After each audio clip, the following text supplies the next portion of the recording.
You can now get a 30-day trial to experience The Athletic for free. Visit the link in the description below to try it now. Pep Guardiola's Manchester City visit Mauricio Pochettino's Paris Saint-Germain in the first leg of a fascinating Champions League semi-final. PSG's threat is obvious. In Kylian Mbappe, they possess a lethally quick striker, in Neymar, a brilliant dual threat who can provide craft and goals.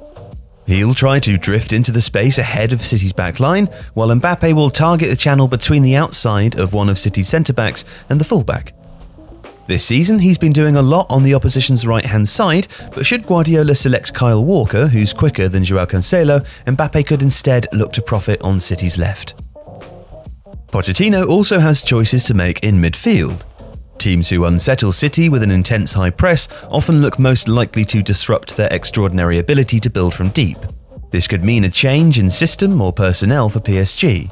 Their 4-2-3-1, which defends like a 4-4-2, has used Julian Draxler on the left, but he's PSG's least effective presser by percentage success rate, and he's fairly low volume too. Pochettino could deploy someone like Marco Verratti or even Ander Herrera in an unorthodox left-sided role, or even alter his system to a 4-3-3 with Di Maria and Neymar drifting in from the flanks. But whatever happens, PSG need to stop City building from deep with energetic pressing and intelligent tactical fouling, while also not losing their shape and being ready to counter. It will be a mentally and physically taxing battle for Pochettino's team, but they need to stop City scoring away from home. And Manchester City themselves have been imperious, especially in the second half of the season. While tactical changes for big games have been something of an Achilles heel for Guardiola, his two big shifts this season were worked out early and have succeeded. And the first of these is crucial. City no longer expose their centre-backs as much as they did last season. The full-backs tuck in and the defensive midfielder sits deeper.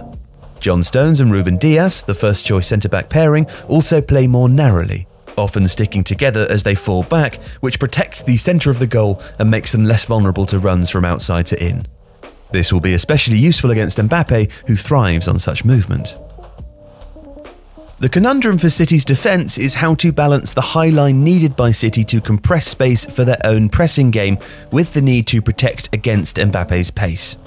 Here, it makes sense for one fullback, probably whoever plays on the right, to be less aggressive. Riyad Mahrez or perhaps a more orthodox winger like Ferran Torres can provide the width, and this allows City to form almost a back three with a covering defender. Their other big shift, the use of a false nine, has been revelatory. It's given Guardiola's team superb control of the ball, and from that, the temperament of matches. City never seem to panic even when going a goal down, as they did against Dortmund in the second leg of the quarters. This is a game that will be won and lost in the fine margins. The accuracy of PSG's pressing, or the height of City's defensive line. Too much or not enough of either will leave these two teams vulnerable to exactly what the other side is good at. It suits PSG to exploit the counter, but they'll want to impose themselves in the home tie. It suits City to control the game and wait to strike, but they'll want to push for an away goal while not leaving themselves vulnerable. And at stake is a place in the final for two teams absolutely desperate to claim their first Champions League title.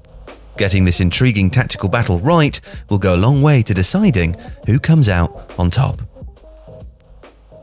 If you liked today's video, please subscribe to Tifo to help us reach 1 million subscribers.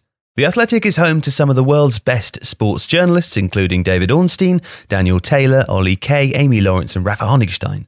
There are journalists dedicated to each Premier League team, so every fan gets the coverage they deserve, not just the big clubs. And you can try it for free now for 30 days. See the link in the description.